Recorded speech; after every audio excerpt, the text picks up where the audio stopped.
আজকে আমার ভিডিওর টাইটেল এবং থাম্বনেল দেখেই বুঝতে পারছেন আমি কোন টপিকে কথা বলবো, কোন টপিকে ভিডিও নিয়ে আসছি আপনাদের মাঝে।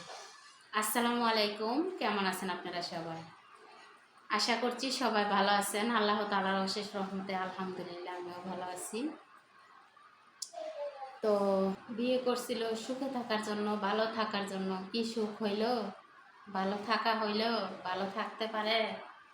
একজনের কষ্ট দিয়ে কখনো কেউ ভালো থাকতে পারে না, বুঝছেন?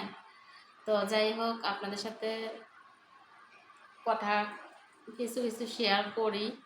আর যেহেতু প্রতিনিয়ত আপনাদের মাঝে কথা বলতেছি, অবশ্য অবশ্যই আপনাদেরকে জানানো দরকার। আজকেও আমার হাজব্যান্ড ফোন দিছে, কালকে ফোন দিছে, আজকেও ফোন দিছে। তো আসলে সে কি ভালো আছে? সে ভালো নাই।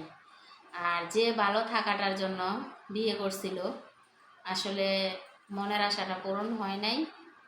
একটার পর একটা খালি বাহানা করতেছে আর খালি ঝগড়া করতেছে। তো আমি যদি জিজ্ঞেস করি যে আসলে কি নিয়ে ঝগড়া, হ্যাঁ, তো আমার সাথে পুরোপুরি বলে না, কারণ ভুল তো তার নিজের, এই জন্য বলতে চায় না। আর আমি তো জিজ্ঞেস করি, কারণ কোনো দিন আমি কোনো জিনিস ওর কাছে আমি চাই নাই এবং কোনো জিনিস নিয়ে আমি ঝগড়াও করি নাই। হুম। সব সময় এরকমই, মানে বড় বউদের কোনো চাওয়া পাওয়া থাকে না। যদি তার স্বামী সুস্থ, ভালো, ভালোবাসে, এটাই তাদের চাওয়া পাওয়া, আর কোনো কিছু না।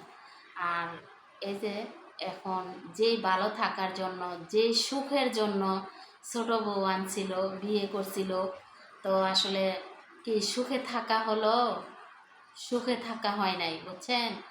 সুখে রাখে না, কারণ কথাই আমি বুঝতে পারি সে সুখে নাই। সে যদি সুখে থাকতো, সে সুখে আছিল যতদিন ফোন দেয় নাই আমারে ততদিন, বুঝছেন? সুখে নাই, এখন আমারে ফোন দেয়। তো কালকেও ফোন দিছে, আজকেও ফোন দিছে। তেমন বেশি কোনো কিছু বলে না, মানে এই মোটামুটি একটুখানি কথা আর কি। তো আসলে যা করছে নাকি এগুলা ভুল করছে। ভুল কি মানুষ খালি বললেই হয়ে যায় যে যা করছে ভুল করছে? এটা কি বললেই হয়ে যায়? কখনো না। কারণ যে ব্যথা, যে কষ্ট, যে আঘাত আমার মনের মধ্যে দিছে, এটা বললেও কখনো আমার মন থেকে যদি আমি মুখে যদি বলি যে আমি মাফ করে দিছি, আর আমি মুখে যদি বলি যে আমি ভালো আছি আর সে ভালো থাক, তাইলে কিন্তু আমার মন থেকে বলি না, এটা কিন্তু আমার মুখে বলা, ঠোঁটে ঠোঁটে বলা, কিন্তু অন্তর থেকে বলা না এটা, বুঝছেন? তো আসলে যে ভুল করছে এই কথাটা যে আমার কাছে বলছে, তো আমি এই ভুল করছে কথাটা বলার কারণে আমি বলছিলাম যে আসলে ভুল করছেন, তো ভুল করছেন, ভুল করার কি দরকার ছিল? হ্যাঁ, কোন দিক দিয়ে আমার কম ছিল যে আপনি ভুল করলেন? তো আসলে সেটা আর কোনো কিছু বলে নাই, যে যা হইয়া গেছে গেছে। হ্যাঁ, এত কিছু জিজ্ঞেস না করে তুমি কেমন আছো বা কে আসবে সেইগুলোই কথা।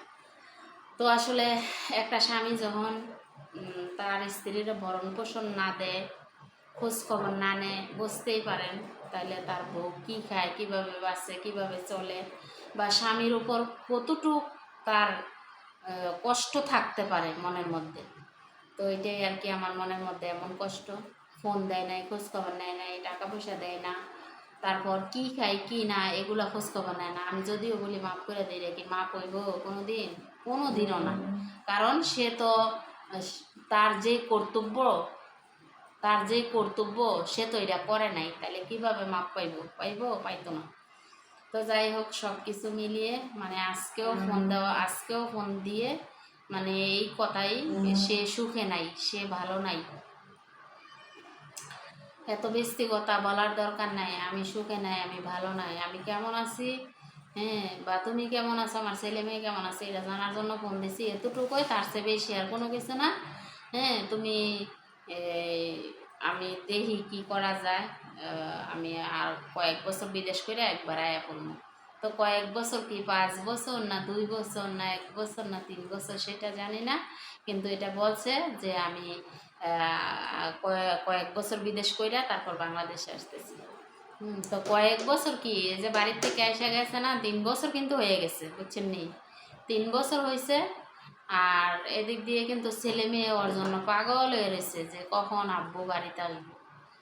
তো যাই হোক, মেয়ে তো বিয়ে দিচ্ছি, শ্বশুর বাড়িতে আছে। আর ওর সংসার নিয়ে ওই ব্যস্ত বিজি, হয়তো বা ওর একটু কম মনে পড়লেও আমার ছেলের অনেক বেশি মনে পড়ে। তো আজকে ফোনের কথায় আমি বুঝতে পারলাম যে আসলে আমার স্বামী দ্বিতীয় বিয়ে করে সে ছোট বউকে নিয়ে সুখী হওয়ার চেষ্টা করছিল, সুখী হইতে পারে নাই। সে আরও বরঞ্চ কষ্ট পাইছে, এবং যে আশাটা মনের মধ্যে নিয়ে সে বিয়ে করছিল সে আশা পূরণ হয় নাই। একটা মানুষের মনে কষ্ট দিলে একটা মানুষ কখনো সুখী হইতে পারে না। আর তাছাড়া বিয়ে যখন করে ফরজ কাম, তখন বড় বউর কাছ থেকে অনুমতি ছাড়া দেইরা বেস্তি কোনো কাজ করলে তাহলে কখনো সে সাফল্য হইতে পারে না, সে কখনো সফল হতে পারে না। কারণ স্বামী স্ত্রী মিল না থাকলে এই সংসার জীবনও উজ্জ্বলা হইতো না, জীবনও এই সংসার আয়নিত হইতো না।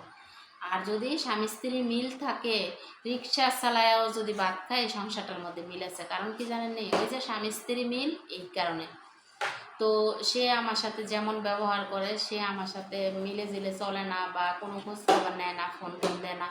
আমার যেভাবে করে রাখে, বম করে না, শব্দ করে না, যেভাবে করে রাখে আসলে আমি সেভাবেই থাকি। আর আমার কী লাগবো না লাগবো এগুলো আমি তার কাছে বলিও না, সে জানেও না যে আমার একটা চিরুনি লাগবো, আমার একটা তেল লাগবো, সাবান লাগবো, চুনু লাগবো, মানে কত কিছু। একটা মেয়ে মানুষের 3 পিস লাগে, কাপড় চোপড় লাগে, কসমেটিক্স লাগে। এগুলো খোঁজখবর যে স্বামীরা না নেয়, এই স্বামীরা সংসার যে মেয়েরা করতে পারে, আমি মনে করি যে আসলে এই মেয়েরার জীবনের আগে পিছে কোনো কিছু চিন্তা করে না, শুধু খালি চিন্তা করলো ছেলে মেয়ের জন্য। তো তেমন আমিও, মানে সে আমারে কি দিল না দিল এগুলোর চিন্তা আমি করলাম না, শুধু খালি আমি সংসার করে গেলাম কি দেখে, আমার 2টা ছেলে মেয়ে দেখে। আমি তার ভালোবাসায়, তার ভালোবাসাও আমি তেমন পাই নাই, এবং কি তার সাথে আমি কোনো সুখে শান্তিতে সংসার করতে পারি না। আমার মনে এই কষ্ট সারা জীবন থাকবো, এখনও আছে। তো মানুষ বিদেশ করলে টার্গেট, আব্বু, মানুষ বিদেশ করলে টার্গেট করে 10 বছর বিদেশ করবো বা 15 বছর বিদেশ করবো। আর সে কত বছর বিদেশ করলো আমার জন্য, সে কি করলো আমার জন্য, সে কি করলো? তো যাই হোক, আমি যতই বলি যে আমি ভালো আছি, সুখে আছি, কিন্তু আমার মন জানে আমি কেমন আছি। আর একটা স্বামী, একটা স্ত্রীর স্বামী হিসাবে দায়িত্ববান স্বামী যেটা, এটা হচ্ছে আপনার একটা বউয়ের খোঁজ খবর নেওয়া, ভরণ পোষণ দেওয়া, এটার নাম হচ্ছে স্বামী। কিন্তু আমার স্বামী হিসেবে নামে আছে, কিন্তু সে বুঝতেই পারে নাই যে একটা ঘরের বউ কিভাবে চালানো লাগে। কোনো দিনও এই জিনিসটা বোঝে নাই যে একটা ঘরের বউ কিভাবে চালানো লাগে। যেহেতু সে বিয়ে করছে, তার বউরে কিভাবে চালানো লাগবো, কি দেওয়া লাগবো, কি খাওয়া লাগবো, এই জিনিসটা আজও পর্যন্ত সে বোঝে নাই, বুঝছেন নি? তো এই সুখটা আমি পাই নাই। তো এই সুখটা যে আমি পাইছি না, আমার মনের ভিতরে কষ্ট আছে না? অবশ্যই আমার মনের ভিতরে কষ্ট আছে। একটা কোনো জিনিস, একটা স্বামীয়ে তার বউরে বিয়া করে যেদিন থেকে তার হাতে উঠায় দেওয়া হয়, ওই দিন থেকে এই স্বামীর উপরে একটা স্ত্রীর ভরণ পোষণ যত কিছু যাবতীয় আছে সব কিছু তার হাতে দেওয়া হয়। সে নিজে দিব, সে নিজে আজ থেকে একটা বউয়ের দায়িত্ববান। সে আমার দায়িত্ববান কি করলো? কিছুই করে নাই। আর কত বছর বিদেশ রয়েছে দেখেন, তারপর একদিন মানে কোনো কিছু দেওয়ার কোনো প্ল্যানিং নেই। আর কোনো সময়ও জানতে চায় না যে মাসে আমার কত টাকা খরচ হয়, মাসে আমার কত টাকা লাগে, বা আমার কি লাগে, এই জিনিসটা কোনো দিনও জানতে চায় না। দিলে না জানতো। একটা স্বামী যদি তার স্ত্রীরে যদি সব কিছু পাঁচরকমে দেয়, তাইলে জানে যে তার বউর কি কি লাগবে। আর যদি না দেয়, সে কিভাবে জানবো যে বউর কি কি লাগবো? সে তো কিছু দেয়ই না, তো জানবো কেমনে? কোনোদিন একটা হিসাবও নেয় নাই যে তোমার কি লাগবো, কি লাগতে আছে প্রতি মাসে, এটা আমার দিতে হইব, এই হিসাবটা নেয় নেই। তাহলে দেখেন তো এই স্বামীরা কি, এটা স্বামী না স্বামী? তো আমার মনের ভিতরে অনেক কষ্ট জমা আছে, আমি গুছাই আপনাদের সাথে বলতে পারি না। হ্যাঁ, তো আজকের ফোনেও বলছে এই কথাটা। তো আমি আপনাদের সাথে এটাই বলবো যে যেই স্বামীরা নাকি বিয়ে করার পর আবার বিয়ে করতে চায় তারা কোনোদিনও সুখী হয় না। কি জন্য সুখী হয় না জানেননি? ওই যে বেশি বোঝে, মনে করে যে মনে হয় হ্যাঁ রে বিয়ে করলে মনে হয় আমি কোটিপতি হয়ে যাবো গো, তাল তোলা যাইতার মুগা মনে হয়, এরকমটাই ভাবে। তারপরে লাস্টে যখন দেয় নিজের কামাইটিও থাকে না, জিরো জিরো শূন্য, তখন যায় শান্তি পায়। বুঝছেন নি? তো আপনাদের সাথে একটু একটু করে ধরে তোলা আমার ওর কথা সহ্য করতে পারি না দেখে, আর নাহলে আমার মনের ভিতরেই আমি রাখলাম হইলে আমি সহ্য করতে পারি না। এই বিদায় আপনাদের সাথে একটু একটু শেয়ার করি। আর আজকে দেখতেছেন আমার মাথাটার মধ্যে তেল চুবা চুবা দেওয়া, আজকে মাথার ব্যথায় আমি অস্থির। বুঝছেন নি? আজকে আমার মাথার ব্যথায় আমি অস্থির। আমি যে এই সোশ্যাল মিডিয়াতে অ্যাক্টিভ হইয়া এই এই দিনে রাত মিলে যে কষ্ট করতেছি, এই কষ্ট কিন্তু করা লাগতো না যদি আমার স্বামী ঠিকঠাক মতো ইনকাম করে আমারে দিত। আর সে যদি জানতে চাইতো যে মাসে আমার কত টাকা লাগে, আমার কি কি লাগে, আমার কি খাওয়া লাগবো না খাওয়া লাগবো, আমার খরচটা যদি সে চালাইতো, তাইলে এগুলো আমি বুঝলাম না হলে সোশ্যাল মিডিয়া কি জিনিস। বুঝছেন নি? একমাত্র আমার স্বামী আমার এটা চিনাইছে। তো পরবর্তীতে আরও অনেক কথা আছে আমার স্বামীর দেওয়া কষ্টের কথা, এগুলো আস্তে আস্তে করে আপনাদের সাথে আমি শেয়ার করব। কোন কোন জায়গায় আমি কষ্ট পাইছি আর কে কে আমারে কিভাবে কষ্ট দিছে, আমার বিয়ার পর থেকে ওই জীবন শুরু করা থেকে আমার জীবনে কি কি ঘটছে, সব কিছু আপনাদের সাথে আমি শেয়ার করব। কারণ কি জানেননি? আপনাদের সাথে শেয়ার করলে আমার বুকের পাঁজরটা আছে না, হালকা হয়। আর আমারে কি পরিমাণে কষ্ট দেওয়া হয়েছে, কোনো জীবনে কোনো জিন্দিগিতে একটা বউ এরকম হয় না। বুঝছেন? আমার জীবনটারে যে জানজুর বানাই দিছে। তো যাই হোক, সবাই সবার জায়গা থেকে ভালোই থাক। যত দুঃখ কষ্ট আছে আমি পাই, আমি যত সইতে পারবো, এই বিধেই মনে হয় আমার কপালে এত কষ্ট আছে। তো আমি কষ্ট পাই, তাদের ছেলে মেয়ে এবং তারা যেন মরণের আগ পর্যন্ত যে তারা কষ্ট না পায়, আল্লাহ তাদেরকে যেন হেদায়েত দান করে। আর একটা ছেলে মানুষ তার ইনকাম সোর্সটা দেখে অন্তত বিয়ে দেওয়া দরকার। ইনকাম সোর্স থাকলে এবং কি ছেলেটার মন মানুষই থাকলে, ছেলে মানুষ হইলে, তাইলে এইসব ছেলে মানুষের কাছে বিয়ে দিতে হয়। একটা ছেলে কিন্তু আছে আবার শুধু নামের ছেলে মানুষ, তার বউ সে সামলাইতে পারে না। যে কিভাবে সামলাইতে পারে না, সে কিভাবে সামলাইতে পারে না এটাও আবার আপনারা বলতে পারেন। দেখেন, বিয়ে হয়েছে যত বছর বিদেশ করে তত বছর, আবার তত বছরের মধ্যে বউয়ের কি লাগবো সেটাও জানে না, বউয়ের কেমনে চালান লাগবো এটাও জানে না, বউয়ের কি দেওয়া লাগবো এটাও জানে না। তাইলে কেমন স্বামী?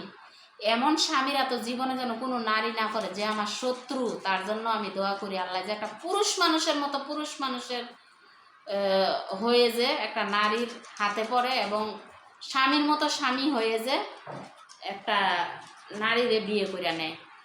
আর এরকম নামের পুরুষদের কাছে বিয়ে বসাটা একটা নারীর অনেক কষ্ট হয়, অনেক কষ্ট হয়। দেখা যায় এই কষ্ট করতে করতে সুখের দেখা পাওয়ার আগে মানুষটা মরে যায়। মরে গেলে কি হয় জানেন? সংসারটা ছিন্ন ভিন্ন হয়। সে বিয়ে করলে আবার বউ পায়, ঠিক আছে, উষ্টালাতি খাইব, ঘর হইব, বার হইব, এইভাবে সংসার চলবো। কিন্তু ওই যে আমার দুইটা আছে, ওই দুইটাই কষ্ট পাইব। সে আর কি করলো আমার জন্য?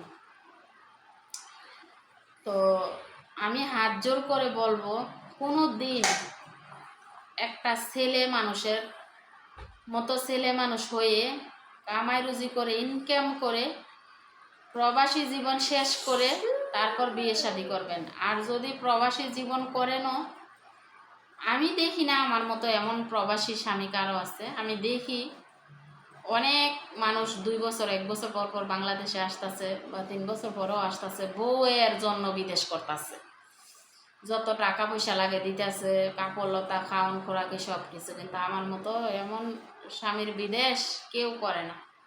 আমি জানি, কারণ আমি এই দেখি, মানুষের খবর আকবর দেখি, মোবাইলে কত কিছু দেখি। তো জানি সবাই সুখী আছে, কিন্তু আমার মতো এরকম পোড়া কপাল কারো নাই। তো যাই হোক, আমার মতো এমন স্বামী যে কেউ না পায়, আর আমার মতো এমন কপাল নিয়েও যে কেউ না আসে। আজকে দেখেন মাথার মধ্যে ভরপুর তেল দেওয়া, মাথার ব্যথায় আমি অস্থির। মাথার মধ্যে তেল দিছি, এই যে এডি ব্যথা করতেছে, এডি ব্যথা করতেছে। আর দুইটা পাও চাবায় কামড়ায় ইচ্ছা মতে। আমার যেমন অশান্তি, তেমন টেনশন, তেমন আমার শরীরও ব্যায়াম, অসুস্থতা কাজ করে। শুধু আমার স্বামীর চিন্তা ভাবনার কারণে আমার এরকম। বিদেশ কইরা 10 টাকা পর্যন্ত 19-20 না কইরা যদি নিজের কাছে রাইট কেউ। আর আমার পাশে সবাই থাকবেন, চ্যানেলটা সাবস্ক্রাইব করবেন, লাইক ডান করবেন, একটু ভালোবাসা বেশি বেশি দিয়ে সাপোর্ট করে একটু দূরে এগিয়ে নিয়ে যান। সবার কাছে এইটাই আমার চাওয়া। আর কি বলবো, আত্মীয় স্বজন সব ছাড়ছি, খালি 3টা বোন ছাড়া আর মেয়েটারে ছাড়া। তো আত্মীয় স্বজনের হাত আর ধরতে চাই না। যেভাবে আছি এইভাবেই থাকবো, এইভাবেই থাকতে চাই।